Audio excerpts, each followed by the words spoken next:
The man standing beneath the buzzing neon cafe sign looked like life had dragged him through storms. Bare feet, tangled hair, damp clothes clinging to him after the evening drizzle.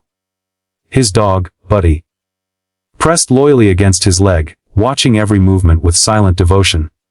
When Kevin picked up the wallet that had fallen from a luxury car, he expected nothing more than a nod of thanks. Instead, he found himself face to face with Sheikh Omar, a wealthy Arab businessman dressed in spotless white robes. Amused by Kevin's calm demeanor, Omar teased, "You speak 9 languages, really?" Kevin simply nodded, unfazed. The street around them buzzed with life. Shouting vendors, horns, footsteps rushing past. But Kevin stood steady, a man who didn't quite fit the scene yet owned his moment completely. "Say something in French," Omar challenged. Kevin responded instantly, his French smooth and elegant, even tossing in a compliment about Omar's attire. Omar blinked, laughed, and tried again. Spanish. Kevin switched tongues effortlessly. Life teaches strange lessons, seen or some worth more than gold. Now the driver looked nervous. The accent wasn't just good, it was perfect. Italian, Portuguese, Mandarin. Kevin flowed through each one as if he had lived a lifetime in every country. People passing by slowed, astonished at the man who looked hungry but spoke like he belonged at a university lectern. Buddy wagged his tail proudly each time his master changed languages. Then Omar crossed his arms, the humor fading. "Arabic. Let's see if you can fool me in my own language." Kevin didn't flinch. His Arabic came out rich and classical, shaped by old dialects and desert proverbs rarely heard anymore. Omar's face changed. For the first time, he wasn't amused. "Where did you learn all this?" he asked quietly. Kevin shrugged. "Books people left behind, conversations on buses, libraries that never asked questions. Surviving teaches you to listen." The arrogance drained from Omar's eyes, replaced by respect. "You weren't lying," he murmured. "Lies are wasted breath. Van breath is what keeps you alive." Omar stared at him for a long moment. This wasn't a typical homeless man. This was a mind the world had tossed aside. "You should be in embassies, universities," Omar said. Kevin smiled bitterly. Doors don't open for men who smell like alleyways. They open for those who already have keys. That truth struck deep. "Come with me," Omar said suddenly. "Both of you." He nodded at Buddy. Kevin hesitated. Street life made him suspicious of gifts, but Buddy nudged his leg as if urging him to trust. "Just this once." "All right," Kevin said. "But he eats first." Don't. Inside the car, the softness of the seats felt unfamiliar, almost unreal. Buddy curled at Kevin's feet as if he too was adjusting to the comfort. At the restaurant, staff stared but kept quiet when they saw Omar beside the ragged stranger. He ordered a private room, and soon plates of fragrant lamb, rice, and warm bread filled the table. True to his promise, Kevin fed Buddy first, only eating once his dog had his fill. Omar watched that simple act with quiet admiration. Between bites, he asked, "What's your story? How did life take you?" Kevin took his time answering. Work disappeared. Family faded. But languages, they stayed. They were the only doors that didn't shut. Omar tapped a finger thoughtfully. "Do you know why I stopped tonight? I have negotiations tomorrow with delegates from Europe, Asia, Latin America. One bad translation could cost millions.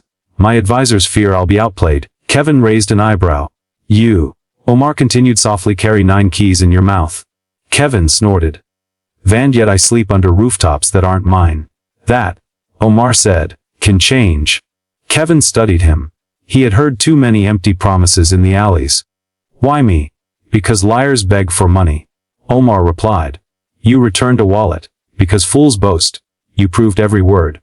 And because you feed your dog before yourself. Loyalty like that is rare." Kevin's throat tightened.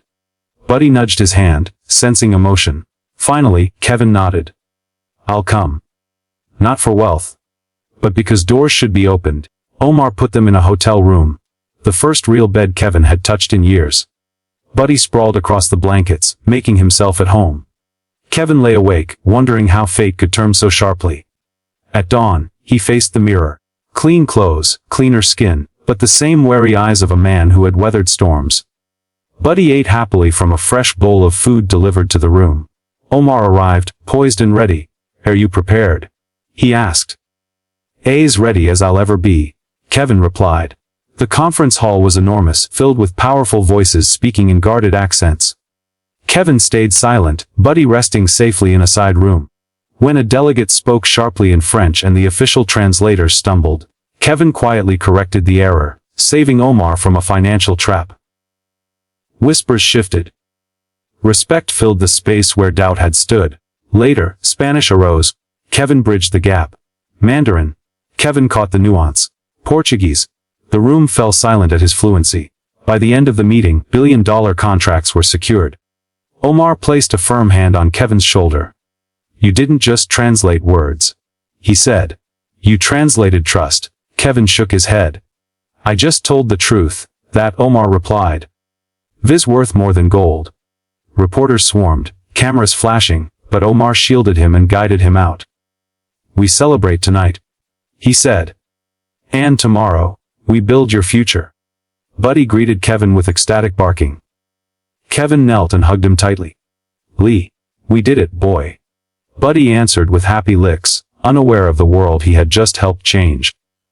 Omar met him with warmth rather than authority. "Today," he said, "we talk about your life. What do you want?" Kevin hesitated. Want wasn't something he had allowed himself before. "A place to sleep. Work that gives dignity. Food for my dog." Omar smiled. "The world can offer you more than that. And you've more than earned it." From that day forward, Kevin attended meetings, corrected translators, and eased cultural tensions. Delegations began requesting him personally. Newspapers wrote stories about the homeless interpreter who changed negotiations. He hated the spotlight. But Omar reminded him that his journey could inspire others.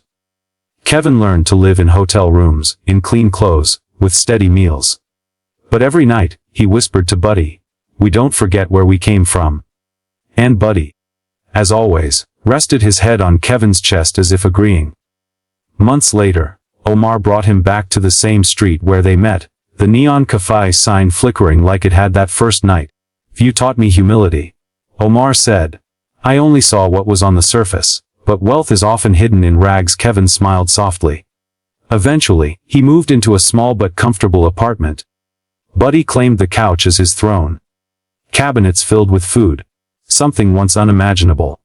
Yet Kevin kept his old jacket hanging by the door, a reminder of the man he used to be, and the world he had climbed out of. And though he now lived a new life, respected, valued, and finally seen, he never forgot the truth. 9 languages had opened doors. But loyalty had saved him.